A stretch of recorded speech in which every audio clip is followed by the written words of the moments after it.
And I was just thinking in the back of my head, why am I not doing this? This is something I enjoy. And I kind of felt that, music was my passion when medicine was my career, but now my passion became my career and sometimes source of stress. That people are always okay with what is considered normal or the status quo. As soon as you start to do things that either will make someone uncomfortable or just out of the ordinary, um, cliche way of putting it, then you kind of see how people react to you. A teacher of mine told me that it never mattered what sort of race you were. If you could play, you could play.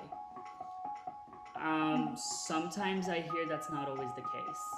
But I do remember at one point when medicine was still on the horizon that I was told by my family members that you will have to make a sacrifice and probably stop playing viola as much as you are playing it now. And the same mentor even told me be 200% prepared. So if you mess up, you're at 100. Everybody can talk about every destination they've reached, and it looks good on paper as a nice long list. Welcome everybody to the first episode of Moledina Talks, the show where we gain insight into individuals from different industries and discover what it is that drives them to their success. My name is Ali, and I will be co-hosting this episode with my sister Zahra. Today we have a very special guest with us. But before we jump into the video, make sure to like, comment, and subscribe, and turn on notifications by pressing the bell icon. Let's not waste any more time and let's jump straight into this video. For our first episode, we've got a really special guest with us today. We have RIZWAN Jagani. RIZWAN, how are you? I'm doing fine. Thank you so much. How are you all doing? We're good. We're good. How are you, Zahra? Yeah, I'm doing great. Thank you. Yeah. So for anyone who's not too sure about you, hasn't heard about you before, would you like to give a brief introduction about yourself? Absolutely. Actually related both to Zahra and Ali. And I am based in the United States, and I'm actually a professional musician. I play the viola. I'm also a music educator, music producer, and a South Asians in the arts advocate. So I do a lot of things, and it's all through the arts. Sounds amazing. Thank you. Thank you so much. Rizwan, with the current times of COVID-19, can I ask how it's affected you? So there's so many layers to this, and I keep having flashbacks a bit to last year because middle end of February is kind of when COVID was taking its form as a greater issue on a global scale. And I remember in the month of April, including March as well, I had events lined up. I was going to go give classes at my undergraduate institution. I was supposed to go give a lecture at a school in Fort Worth, Texas, which is about an hour from where I live. I was supposed to go to Argentina to teach. And one by one, you just saw things get canceled. I was in an opera production of Orpheus and the Underworld at my school, University of Nevada, Las Vegas. And that was the last musical performance I was a part of for the larger part of about a year. After that sort of went down, and then the world kind of went into a standstill. And then slowly, I was able to kind of get my feet wet in terms of doing things. I started doing a lot of projects of my own because that's all I had available to me was my computer. I bought myself another microphone and just tried to do projects on my own. And then a mentor of mine came up with this idea to form a string quartet that consisted of myself, two current students at my undergraduate institution, and one of his former students. And we would get together, we wore masks, and we had some amount of distance, and we would perform together. We released 2 recording projects, and we all have our matching black masks in them. And so COVID definitely put a huge dent in things that I was looking forward to, but now it's kind of nice to see how, as we move towards a sense of normalcy, if you will, that we could figure out ways to still keep the craft and passion alive. And that's definitely what's fueling me nowadays. I think it's Yeah. great that I think it's great that you've been able to continue your creative journey. Thank you.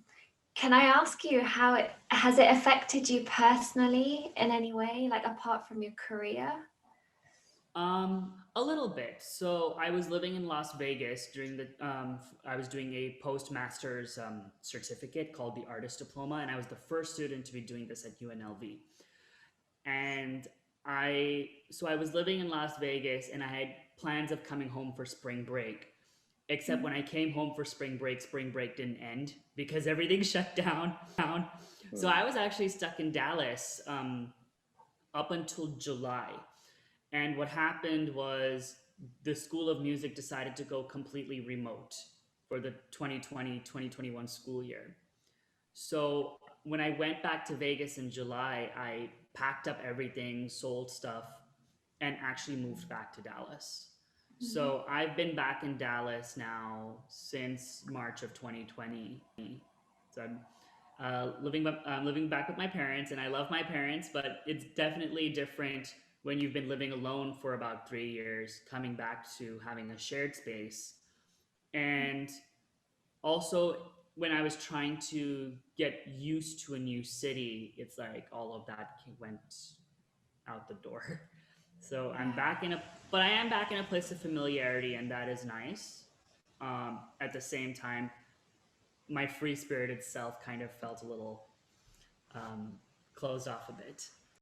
But it's nice to just be because things are getting back to normal and there's a bit of safety.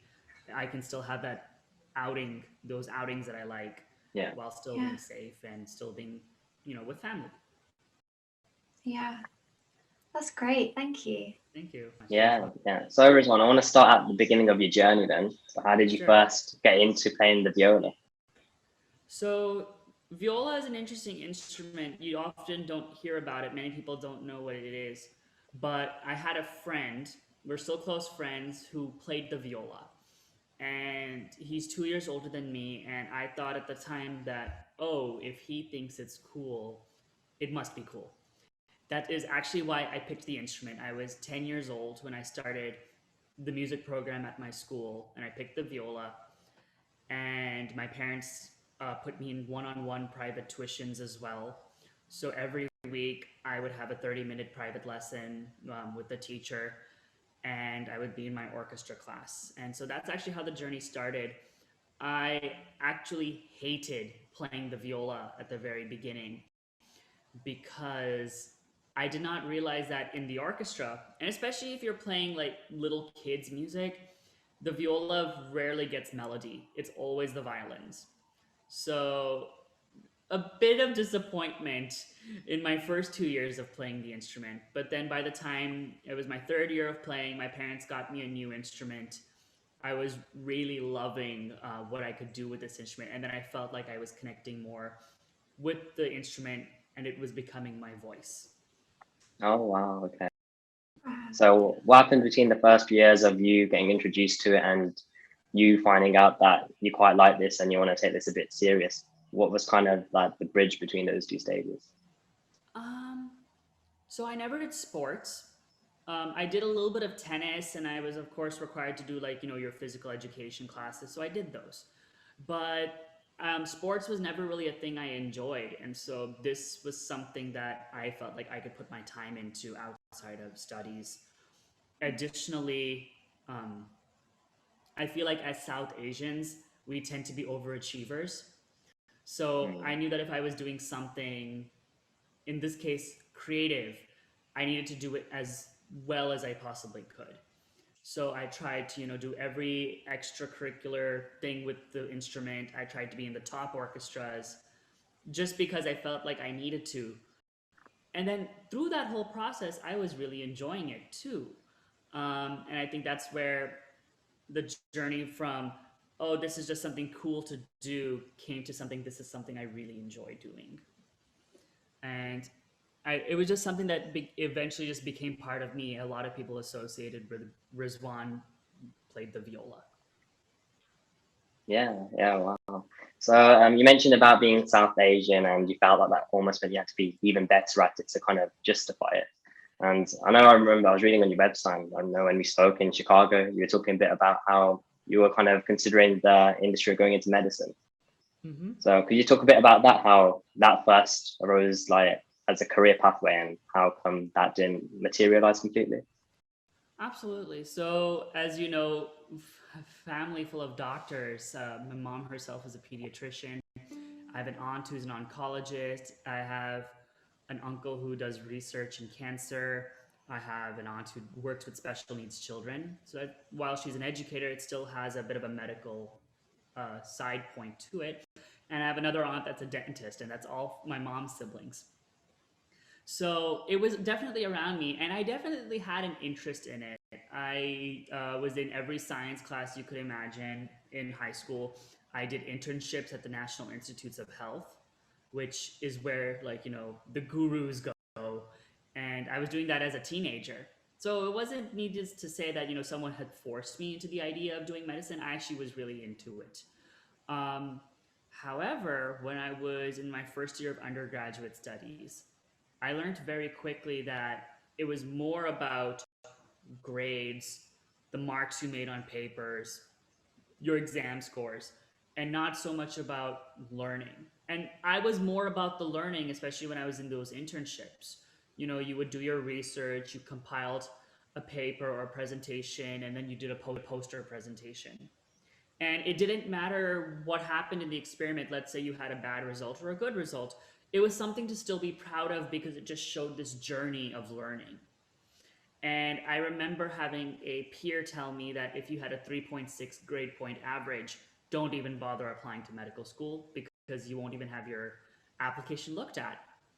So when you have that in your head from the very get go, and you're just worried about making A's on everything, you kind of lose the desire to learn. And that's what it was for me. I didn't feel like I was learning for learning. I felt like I was learning just to take a test. Um, because of that, I actually switched to engineering for a year and a half. My dad's an engineer, and I was always into aeronautics, and I love airplanes, so I wanted to go into engineering. And I learned by my third semester that maybe this isn't a good idea because vector calculus showed its ugly face, and my grades were not the best. So at that point, I understood my limitations within that discipline. And around that time, I just, wanted that time I was doing still doing viola in school. I had a music scholarship, and my teachers were giving me a lot of opportunities just to do really well. And I was just thinking in the back of my head, why am I not doing this? This is something I enjoy. Even when I'm having a very not so good day, I still like to pick up the instrument and play. Even if I'm not necessarily practicing for something, I at least play. And that's sort of what fueled me into switching into music. I had done this big performance with my teachers at undergrad. I got into this statewide music performance competition, and I was just really enjoying the work I was doing. Like I loved my journey through the instrument, and that is why I switched from medicine to engineering, which was this bridge, and then to music, and I haven't looked back since then. Yeah. Did you ever feel there was like a expectation or added pressure on you to go into a more academic industry, considering like a lot of your family are into that sort of thing? 100%. And it wasn't really just the family, it was also just this community that we're a part of in Dallas. Um, you know, eh, when I told my parents I wanted to go into music, my mom's initial reaction wasn't so much like, how are you going to make this into a viable career? She was more concerned about what others were going to say, because that's just what happens in South Asian culture. It's so collectivist that we value other people's opinions before realizing what's good for our own lives. So that influenced some amount of pressure, but also there were not that many people in the arts discipline immediately around me that were, of South Asian heritage. So that's where I was a bit of a misfit, if you will. And I didn't, it, that was sort of hard to wrap around. And I kind of would always take people's criticisms and, feel a bit bad about it. Now I'm sort of realizing that, hey, this is something that gives me that sense of fulfillment I've always wanted. So why should I worry about what other people are saying? They're not necessarily paying my bills or giving me that sense of fulfillment. This is. So at that point, I kind of was able to shed away that pressure, and I don't feel it anymore to this day. Yeah, wow. Yeah, that must be quite difficult if you got all the people around you quite, not kind of pushing you in one direction, especially like it takes a lot of self-belief to decide that although all these people are telling me I need to go into this industry, you must be quite confident in your own ability that you can do this as a career. One thing I definitely realized was you learn a lot about people around you when you're doing something that's different, in the sense that people are always okay with what is considered normal or the status quo.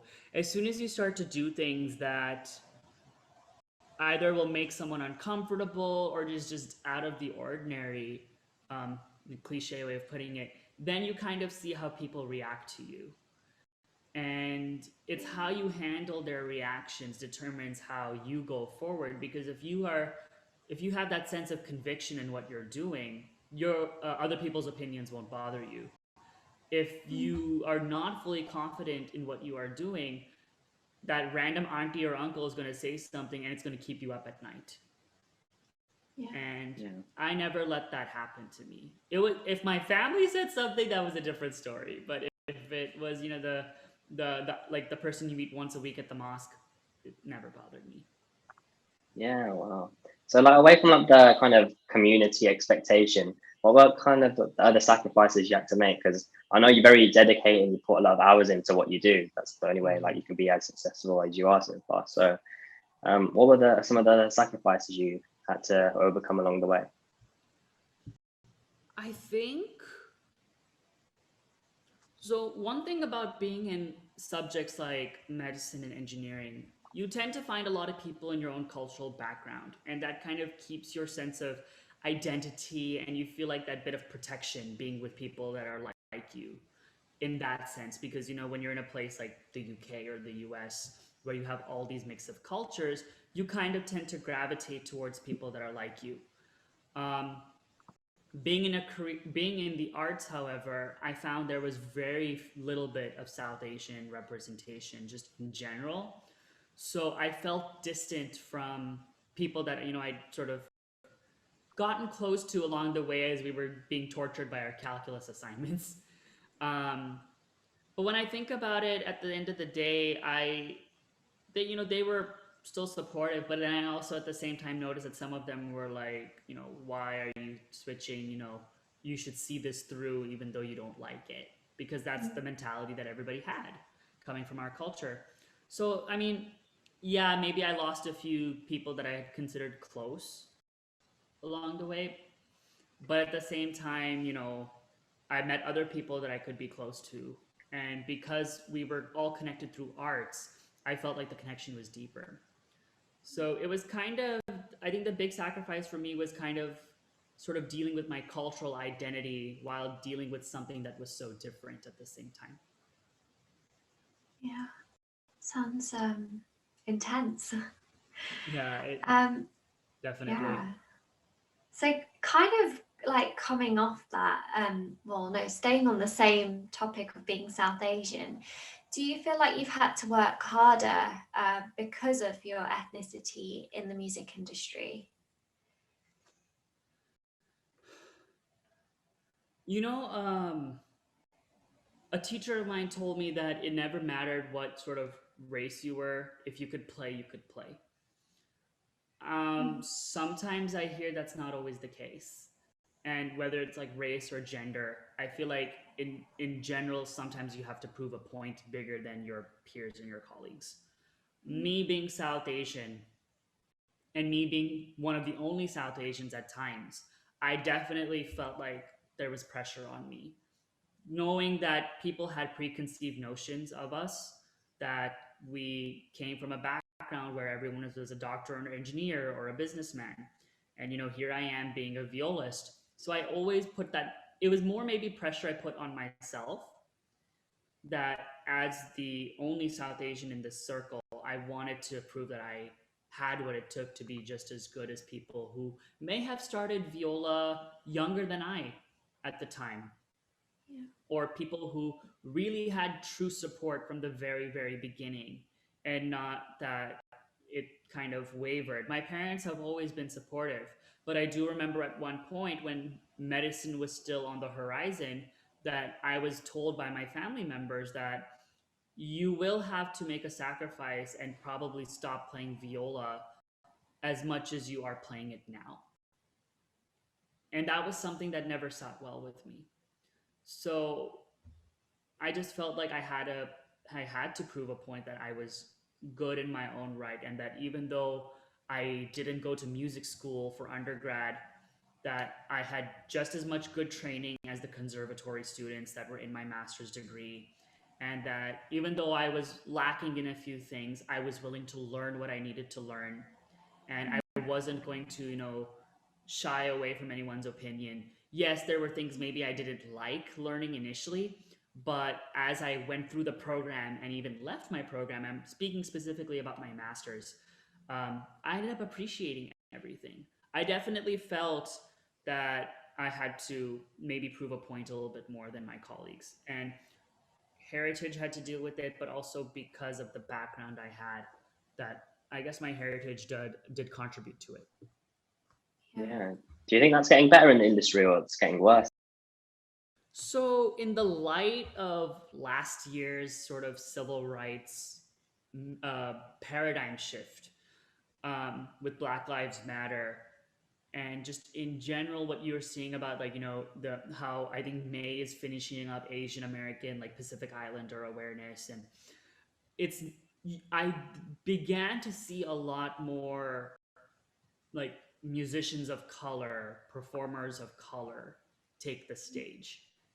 And that was really great for me. I just this year got added to a Facebook group called South Asians in Western Classical Music. And I just found out that there were so many more people like me pursuing this professionally. I did have peers in high school and middle school that were South Asian that, did music so it looked good on a college application, and they just never touched their instruments afterwards. But it's nice to see that, hey, there are people like me pursuing this professionally, and they're no longer in the shadows. Like, I always felt like I was in the shadows, and now I'm finding more people like me to talk to. And I would often reach out to them saying, hey, how do you as a South Asian deal with, your cultural community, with what you do, or how you sort of go into the classical world as a South Asian and deal with that. And more I'm finding that level of support, and it's just been like a nice welcoming hug. And I'm definitely happy about that. Sometimes I felt kind of cool that I was the token only South Asian, because, oh, I look at me, I'm special. But at the same time, it begins to rub off on you that, hey, I want more people like me that I can connect with, just like I found people like me in medicine and engineering. And now I'm seeing that. And because the world has gotten smaller with all these different methods of communication, you know everyone's a message away or an email away, and I think that's great. Yeah, I think I that's think it's brilliant as well. fantastic. Yeah, because without realizing as well, you could be a role model for so many people. Like, you necessarily might not have seen someone from your background going into that industry, but even people might see your Instagram or see you on YouTube and say to their mum or dad that's pushing them into more academic route, saying, look, Rizwan Jagani is doing it, so he's doing successfully. What's there stopping me to do it? So that must be a great feeling as well. A lot of people have told me that, if I can't convince the older generation that I'm doing something well, I can at least have some influence on the younger generation. That, hey, it doesn't matter if you're doing medicine or music. You know, do what you're doing, do it really well, and do it so it fulfills your soul, not just, impresses everybody around you, or, brings in a paycheck. Because there are days where, you'll be having like, you won't feel like getting out of bed and doing what you're doing.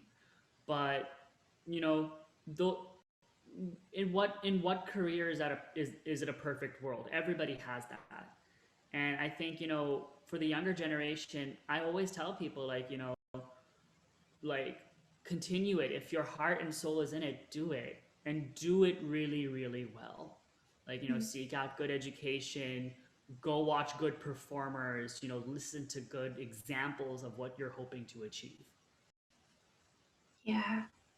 Yeah, and I think that's something that not necessarily everyone realized about you is that you got many talents as well. Because I remember when we went to the wedding in Chicago, and we all thought, oh, Rizwan, he's the violist. But then when you came on stage, we first saw you dancing. Can you talk us a bit how you first got into that? How I got into dancing. I mean, I kind of, I guess like all of us, we grew up watching Bollywood movies. And, I loved Hrithik Roshan, and in that sense. So I always used to watch his movies, and he always danced really well. So I tried to learn all the Hrithik Roshan dances, and I did. And then my cousins used to make fun of me for it, so I stopped. And that kind of like died down for about 10, not 10 years, maybe 10 years. When I was an undergrad, I got exposed to a collegiate dance circuit. And the style actually was Garba and Dandiya Ras, which, you sometimes see people do at weddings. But I didn't realize that there was a whole performing circuit where people like, did like 6-minute long mixes of Gujarati music and they danced to it. So my school had a team, and again, like all the cool kids were doing it. So I wanted a group to be a part of as well. So I auditioned my first year, got in, and then I just continued it all 4 years. And I did it for one semester at Carnegie Mellon where I did my master's, but their team was like number 3 ranked in the entire country, and they had like 10 to 12 hours of practice a week. And I was realizing I couldn't balance that with viola. I mean, I went to school for viola, and I had a teacher tell me, you need to really think about why you're here. So I had to leave the team at that point, but I still have the passion for dance, and I still love doing it. But that's how I got into it, and it was nice to find people, like me, that wanted to find other ways of expressing themselves. Wow. Yeah. So what was like? Because then obviously you had a talent in dance as well, and what stood out? What made the viola so special that you knew that was the one thing you want to put all your time in, that you'll sacrifice less hours doing other things and you just dedicate yourself to that? I think it was because I knew viola it was my go-to even before it became a career choice. Dance kind of came secondary, but I just remember there were nights I was staying in my dorm room, and I had gotten into an argument with somebody, or somebody had said something to me. I actually got up in the middle of the night, went to the music hall, and just practiced for until 3 in the morning. And for that, it was very cathartic. And one thing I like about music, and this is a double-edged sword, is that we use our emotions to tell our stories through our music. Like I said to a friend last week, that musicians can't mask themselves through their music. Musicians are their music. So you might have 2 different individuals playing the same piece, but each individual is going to have a different way of playing it. And I think that's what's great about it. And that was one of the things that sort of drove me along the way. It was a healthy way to deal with what I was dealing with at the time if something in life was being weird. But it was just something I enjoyed doing. I call it my artistic voice of expression, but I also just say it's my voice. And it's how I, tell the world who I am. And that's why that was more to me than dancing was. And I kind of felt that, music was my passion when medicine was my career, but now my passion became my career and sometimes source of stress. So I need to have something to do that won't stress me out. And I think, that's why it's good to have things like dance be, something that I can do when I'm, at a wedding or like, with other people. And viola can be like where I put my heart and soul in. Yeah. Wow. When you were talking about expressing yourself through the music, it kind of reminded me a bit of music therapy. And as someone from the creative arts background, I was wondering, have you ever thought about going into the music therapy route, to use music in that sense? It has crossed my mind many times, but I've never really, I didn't realize until like maybe, I mean, I was in high school when I had a colleague. She was salutatorian of my high school, of the graduating class above me, and she was going into music therapy. I didn't realize that you have to take all these, science classes to go with it. And I, at that time, thought that, oh, this would be a perfect thing for me. But I also just realized that, music in and of itself, whether or not you take a therapy class for it, can be therapeutic for the performer and for the listener. I have a personal story that one of my mom's sisters in 2016 was diagnosed with Adam's disease, which is a neurological disorder. And I remember I went for 2 weeks to kind of help her out with things. She had come to the US for medical treatment. And I remember practicing in the mornings, like I would do my scales, or I would I had just recorded an album, so I was performing stuff from the album and I was playing songs. And she loved just listening to me. And she said that was something that empowered her through her medical experience, or like what she was going through at the time.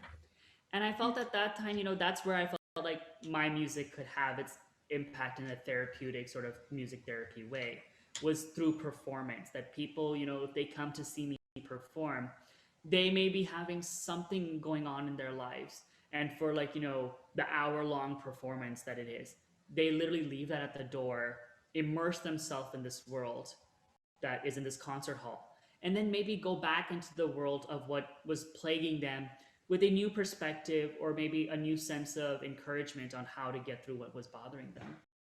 So while I did consider music therapy at a time, I felt like, just as even as a performer, I'm already doing it, and I don't feel like I need to do anything extra. Maybe I might want to do more outreach for music therapy, like maybe work with special needs children and to give concerts for them, and have like an interactive sort of thing. But that's something I definitely want to look forward to. I don't think I need to do anything extra on top of that. Yeah, thank you for that, Rizwan. You were talking about performing, Rizwan, and I was wondering, do you have a most memorable performance? A lot, but I think the one that is still, I think it's just the most special one. In 2016, I went for the first time to perform in Austria at this music festival. And I found out about this festival through two of my mentors, one of whom also plays viola, and I was actually sitting with him in the orchestra. And we did Beethoven's Ninth Symphony, which is the Ode to Joy symphony that is one of the most sensational pieces, and everyone knows it. We did it, and we had performed it 4 days after seeing his grave in Austria. And for me, that's just, I just can't think of anything like more fulfilling as a musician to have that sort of experience.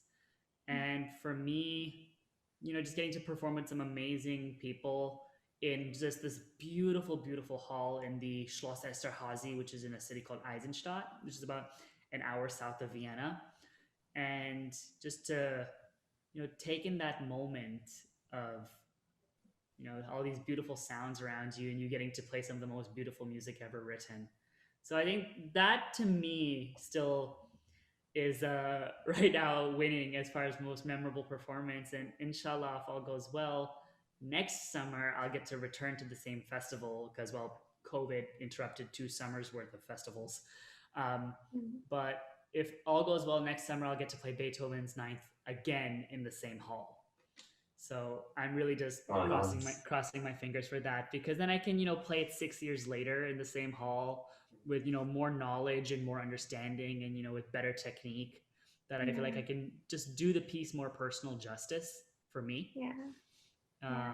And that's something want to look forward to. But definitely Beethoven 9 2016 in Austria. Well, we'll try and be there. Absolutely. I'll let you guys know. Come for it. It'd be wonderful. So, do you ever get nervous when you're performing? You know, I don't get stage fright. I feel like I've always been a performer. Um, when I was in like daycare, preschool, I did like we had a Christmas concert and all the kids were singing, and I did a solo of Rudolph the Red-Nosed Reindeer. No fear in sight in my eyes. I just went for it and sang and enjoyed it. I get nervous when it comes to preparation of my pieces. When I feel like, oh, there's this spot in the piece that I don't feel comfortable with, or you know, um, do I feel like I've really mastered down this section or this piece in general? By the time it comes to the concert, I kind of just tell myself, and I had a very good mentor in my master's tell me this, that, whatever happens by the time you get to it, accept the fact that something can happen just in general. And just go on stage and have fun. You're there to play this beautiful music, and express yourself. And, anything can happen in a live performance. My teachers do tell me, like, always be prepared, like, to the best you can. The same mentor even told me, be 200% prepared. So if you mess up, you're at 100. And I think that's just it's comforting in a sense that you feel so ready, and then kind of just let the universe do its thing. Um, when you're on stage, and whatever happens. Like my people that watch me perform say that, oh, you move a lot, or your gestures are so different. I'm like, whatever happens in the moment happens. I'm just having fun and making music at the time. So no, I don't get nervous. I just love being on stage and love getting to perform. Yeah, it sounds like you're quite confident, and I'm wondering where this confidence stems from. um I think it's just I mean, my parents always tease me. They always tell me that, oh, Rizwan, you love being the center of attention, um, which is not a lie. I definitely like, that energy of people around me, and I'm kind of, doing something to entertain Mhm. people, or like, to keep everyone engaged. And I think just for me, when you've done something for more than half of your life that just gives you so much joy, you want to share it. And that for me is why I just go on stage. When I go on stage, I just like let's do it. Let's just go out and make this performance our own. And whatever happens. You just want to give the best, like give leave all of your energy and the passion on stage. You want to do justice to the music, because again, it's some of the greatest creations from some of the greatest people to have ever lived. And I think that sort of fuels that confidence and inspiration for me, that I can walk off stage, be so tired, because I just put all my energy and just all my soul into the music. Yeah, I think that kind of answers the next question I was going to ask you about what dictates your confidence or what controls it. Mm-hmm. Yeah, I think that that kind of Thank you. answers that. Yeah. What would you say to people who suffer from confidence? So have you got any advice, like techniques wise, in terms of how people can get more confident, or even like mask nerves in a way on stage? So when I teach, I tell my students this, and when I coach in general, and people are like, how do I get ready for a performance? Oh, I get nervous. I always tell people, practice in front of a mirror and make eye contact with your own reflection. And it kind of just is an idea of, we are our own worst critics, and we tend to criticize ourselves heavily with what we do. And, we're always like striving for perfection. My take on that is that if you can survive your own criticism by staring at your own reflection when you're practicing or pretending to do a performance, then you can survive the world. You can survive what anybody else throws at you. Because what keeps us up at night is not necessarily what other people tell us. It's how what other people tell us how it affects us. So I think if we can kind of if we can kind of take down that shield of needing to be stiff all the time, or needing to feel fearful of how others may receive our performance, by just telling ourselves how we receive our own performances, then, I think anybody can go on stage and just, go and have fun and play your heart out, and just, whatever happens happens, and you just let the music flow. That's always been my thing. I even to this day, I always practice in front of the mirror, especially if it's something hard, or I'm like working on a technique, then I can see everything. So if I can see that. Another thing I always like to do is, before I do a concert, I like to envision myself on stage. So whatever hall it is, whatever piece I'm playing, I see myself standing there, even down to what I'm going to wear.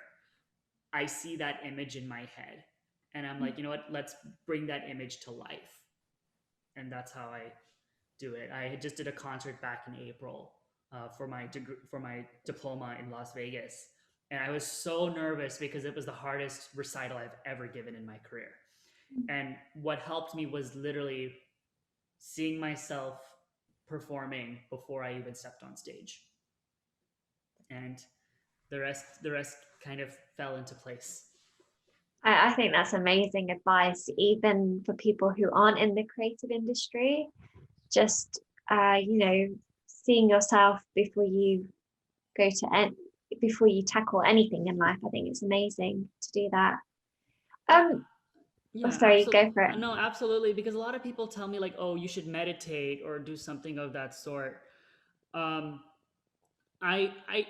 I can't really meditate. I've done yoga, I've done guided meditation. My brain always wanders, because the idea of meditation is kind of like to separate yourself from what's in your mind. For me, I like the idea of focusing my mind.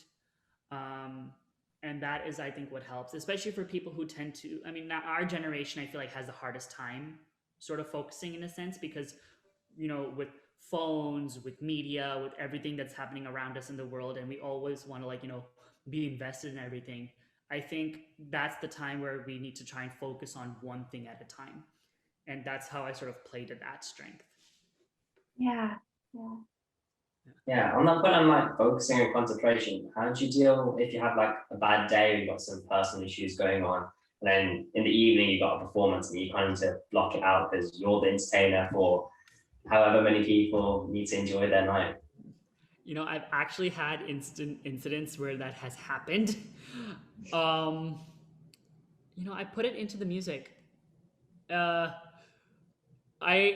On every program I've ever performed, I have at least one piece where, if like someone has upset me, I can put that emotion into the piece. And then it becomes cathartic. And so by the time I'm off stage, it's gone. But I remember at the end of the day that, music is storytelling. So if something has happened to me, it becomes part of my story. But then also, before I go on stage, I try to make sure I'm alone and just not have any external stimuli, so I can just channel the energy into the music again. Again, like finding that center of focus. It might just be a little bit more labored in this case, because you're not just worrying about the performance, you're worrying about an external issue, but then it's kind of just putting that external issue into the performance. Yeah. Wow. That's sort of what I end up at in that case. Yeah.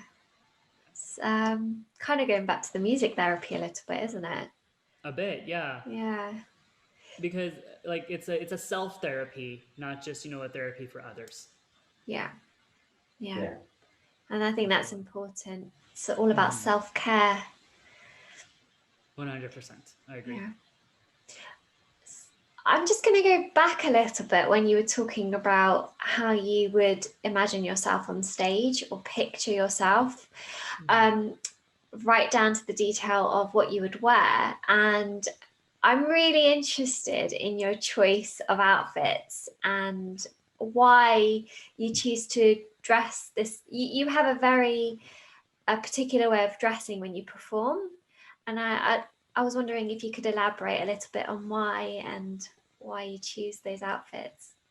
So for me, I mean, I love my culture. I consider myself unapologetically South Asian, and so I always try to find ways of including my culture in how I represent myself, apart from just my skin color or my immediate appearance, which is your people's faces. Mm-hmm. So the style that I've sort of been going with for the last 6-ish years is what I call my East meets West, where it kind of respects Western classical decorum, but combines Eastern sort of flair to it. But I actually did do one of my recitals completely in Eastern formal wear. My mom in particular, always she will always say nothing is more formal than a suit.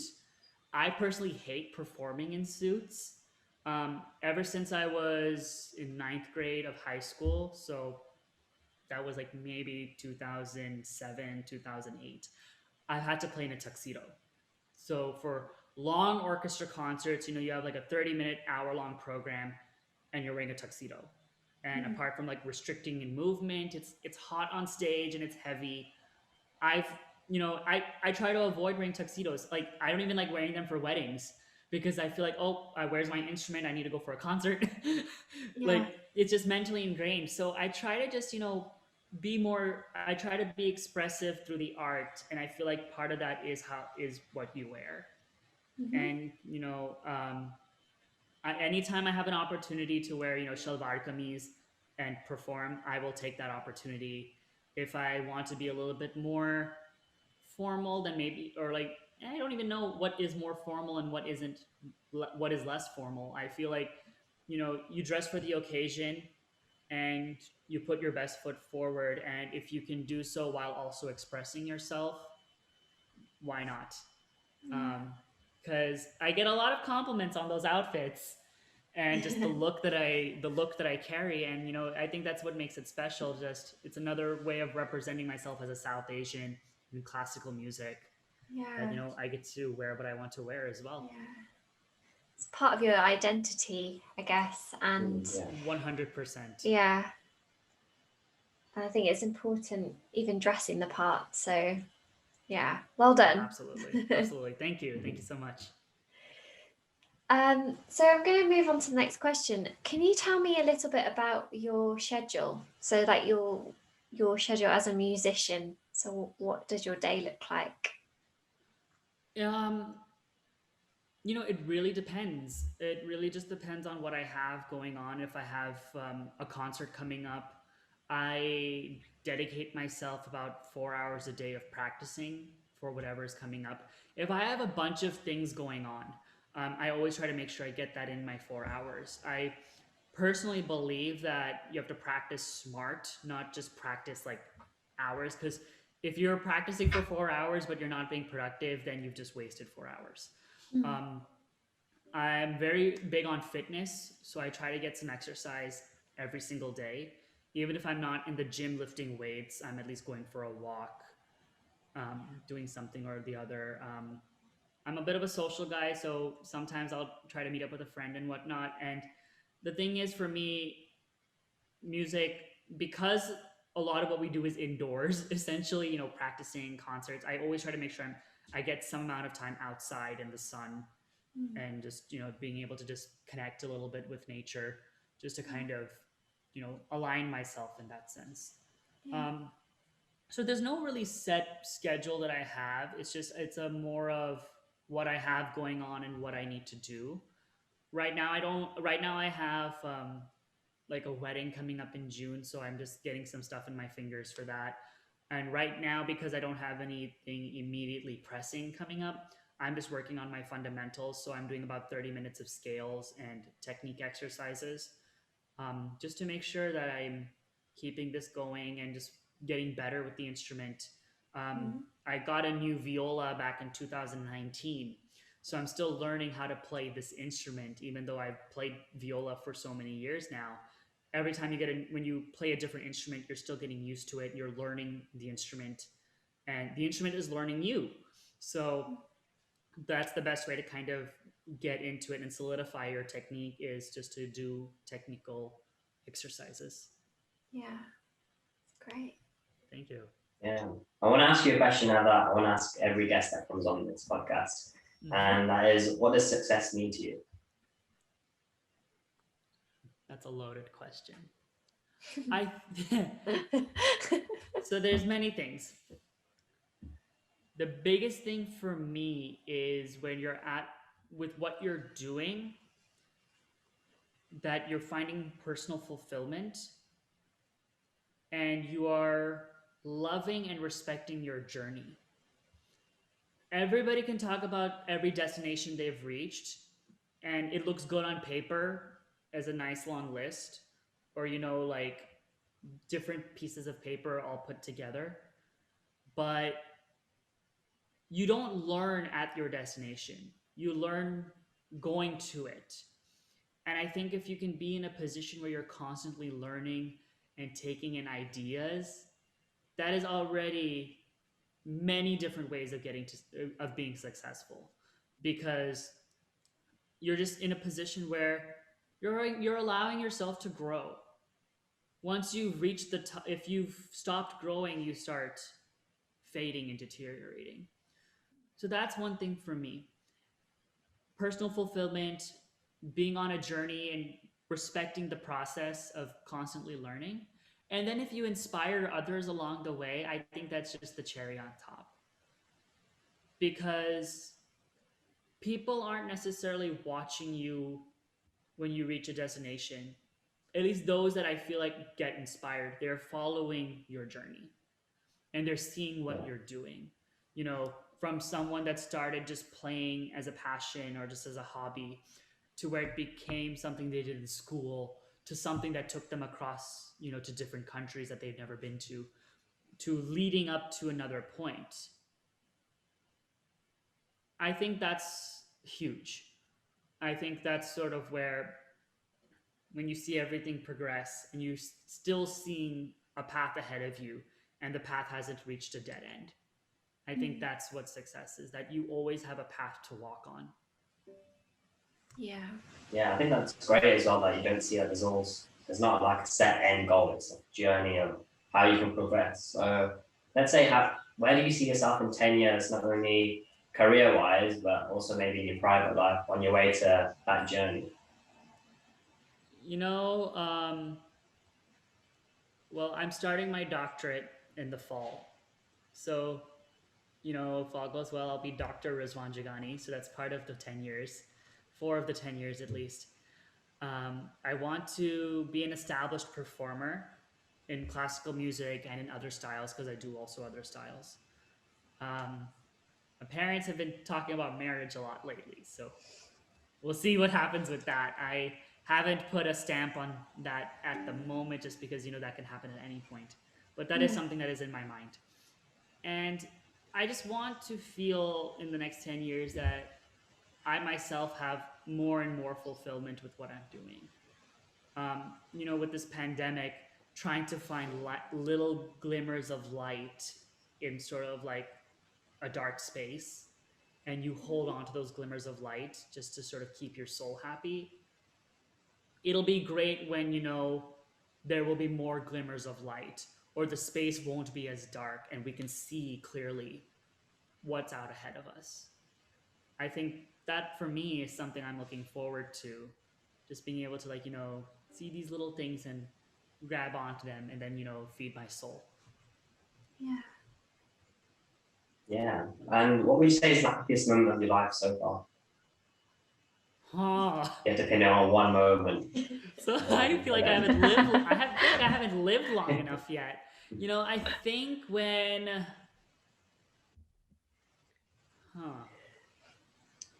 happiest moment. I think moments, in the sense, anytime I get to perform for my family, because they've always been the one supporting me. I know one of my aunts was always the one that was, I think she was more into me doing music before even my parents were. So I think anytime I can play for my family and show them that gratitude, that's just a happy moment for me. And I think just the recent one was just getting into my first choice school for my doctorate. Um, because that just meant that, something was falling into the right place for me. Mm. And again, it's like, little glimmers along the journey, but I guess, you celebrate those destinations, like getting my master's degree from Carnegie Mellon University, which I'm realizing now how much that journey has really meant to me. Um, I have actor friends some of them are trying out to be on Broadway from Carnegie Mellon. Um, you know, I recorded my second album while I was a student there, and I even went back in April to visit some of my teachers. And one of my mentors like made dessert for me, and my other mentor who with whom I recorded my album, he cooked lunch for me, and we did a recording at his house.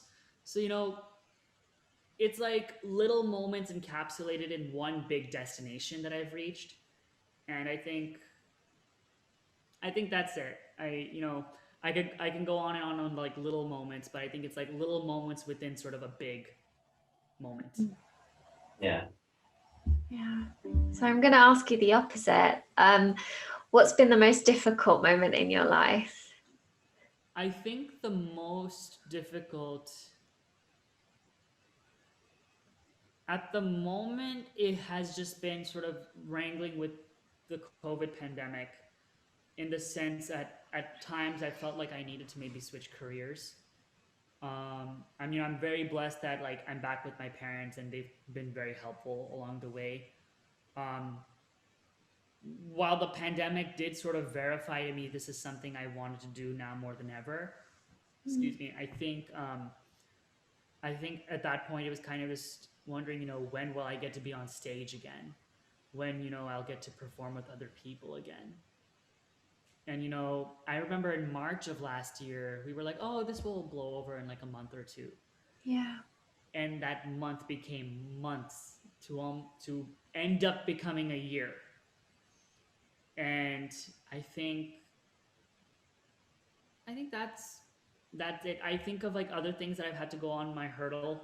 Like when I first told my parents that I was going to do music, that was sort of one of those ask for forgiveness, not ask for permission thing. I think about that, and that was such a minor thing in terms of like, that was more just centered around me. In this case, this is like me centered around a bigger picture, and I think that's where things get harder. So I think that has definitely been something difficult for me. What did you consider switching career to? The IT or something where I could work Oh, from really? home. Yeah. Just because then, like, oh, I was practice viola in my spare time. But I've had my experience with IT before and I did not like it. So I knew that if I didn't like it then, I would probably go crazy trying to make myself like it now. And luckily, because of everything going remote, I was actually able to find light in this, because the magic of Zoom, like we're having this interview, I was able to teach people in like different cities. And, I could still have an income and I could still sort of share my knowledge with people and that sort of thing.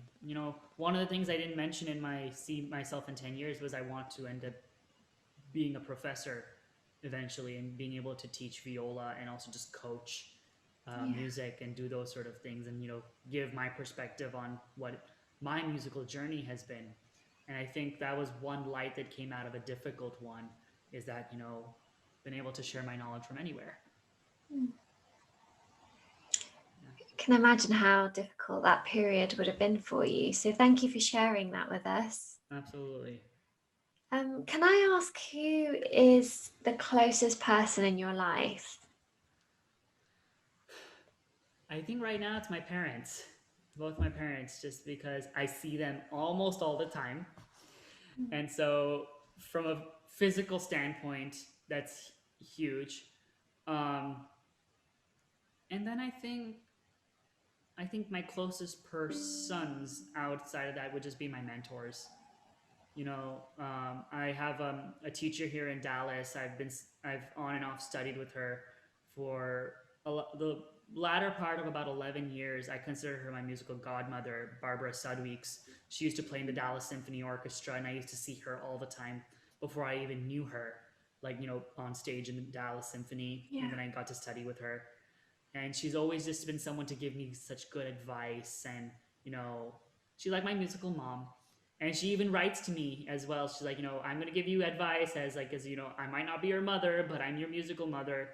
So that's someone I consider very close. One of my mentors at undergrad, Dr. Ricky Duhame, who has been very, very influential to me. He's also the one that helped me get into the festival in Austria. So, I just have people in my life that, when I didn't see potential in myself as a musician, they saw it in me and helped me bring it out. And I think that's also super special. Yeah, definitely. Yeah, it's great that you have people like that around you. Yeah. Mm-hmm. What's the one piece of advice that you found the most, like, you've appreciated the most in your life? Yeah, to give it on one piece of advice. Oh.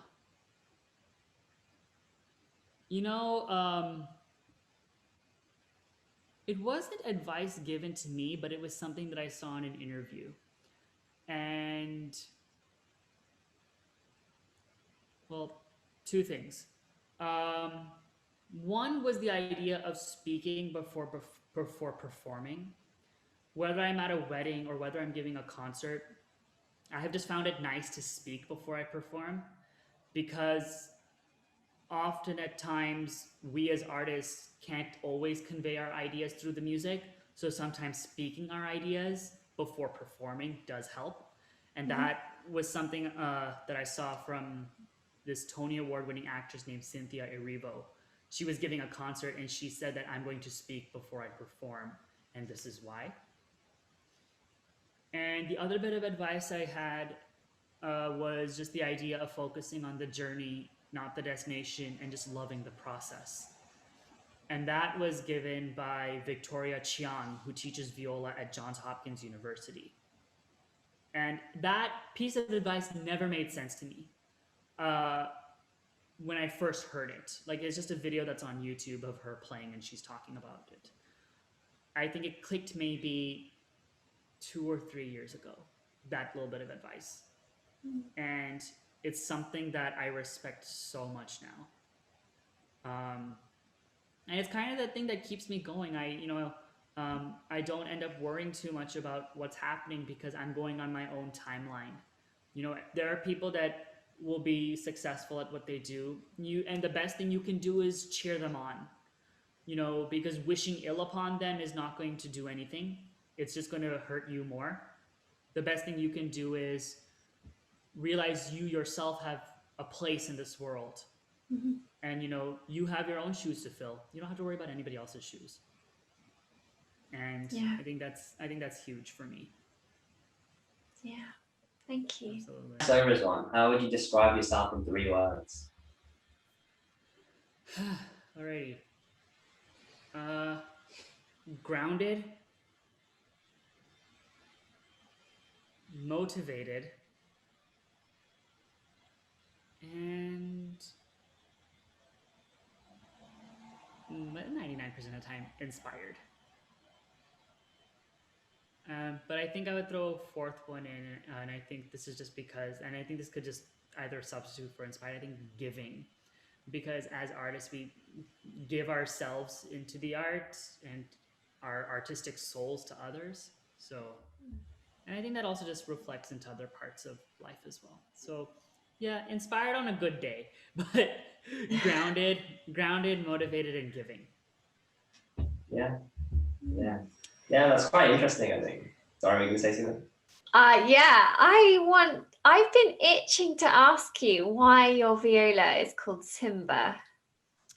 So so when I recorded my second album, it's an album called Endless Night, and it's 8 musical theater pieces. One of the pieces is actually called Endless Night, and it's from Lion King. And I think coming out of the high of that album, and I was searching for this new viola, I was like, okay, whatever viola I get, I'm going to name it Simba, just because in that moment I felt like that's what it was right for me. But when I think about it at the same time, when I think of like what I wanted in the instrument was this sense of power in sound, but also depth that fills the hall, I think of a lion's roar. And so Wow. whenever I like to play, I like to say, hear my instrument roar in that Yeah. sense. So I think that's one of the reasons. I think that's the biggest reason why my viola's name is Simba. I mean, there's in that song that I recorded, Endless Night, for my album, I get to use the full range of the instrument, and you can hear it and how each one is so special. I didn't record my album on this viola, but I think just for me, it just made sense to name my next viola Simba. Amazing. Thank you. Thanks for sharing that with us. Absolutely. Yeah, it's been really interesting. I think the final bit of the podcast is we like to finish with rapid fire questions. So I think Zahra's going to do that for us today. Absolutely. It's been quite interesting. So, are you ready? Yes, I am. Okay. Favorite city in the world? Vienna, Austria. Favorite cuisine? Thai. Dallas or Washington? Washington. Sleep or food? Food. Movies or TV series?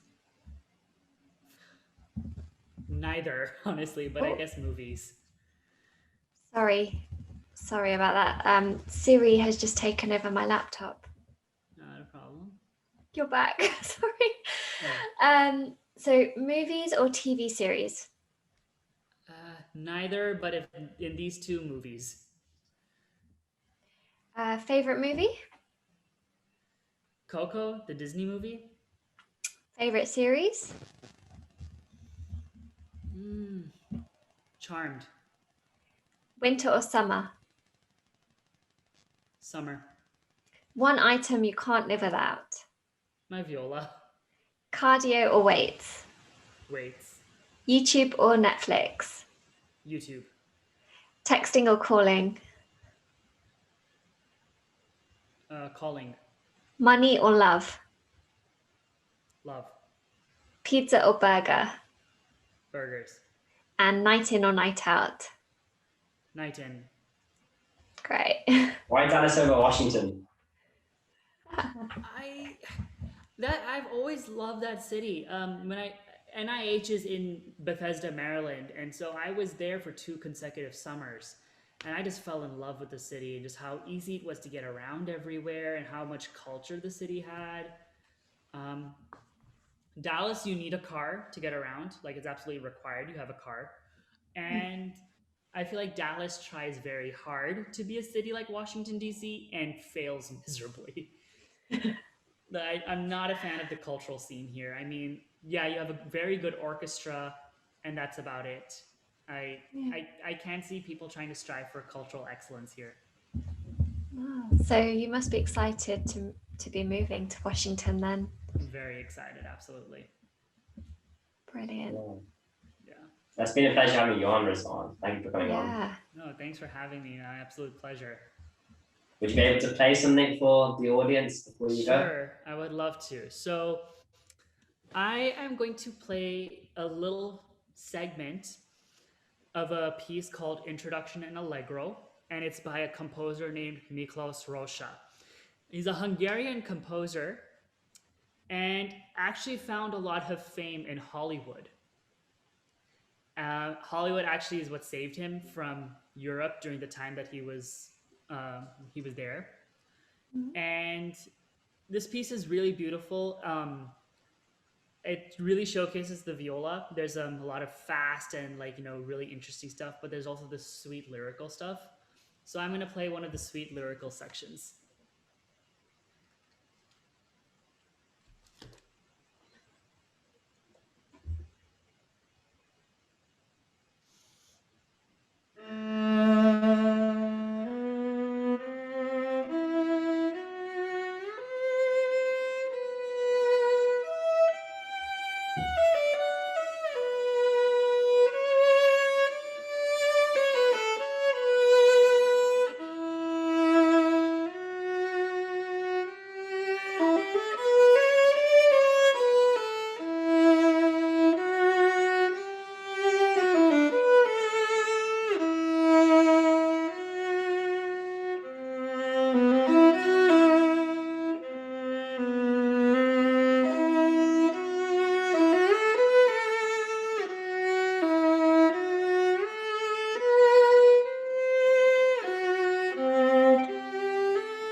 That's amazing. Thank you. That was Yeah, lovely. thank you for that performance. Yeah, thank you so Yeah, much. thank you. Absolutely. Yeah, thanks again for coming on. It's been great. I really enjoyed the interview, and I know Zahra's enjoyed it as well. No, wonderful. Yeah. Absolute pleasure. That's great. Thanks everyone for watching. Make sure to smash a like on the video and subscribe if you haven't already, and we will see you all on the next episode.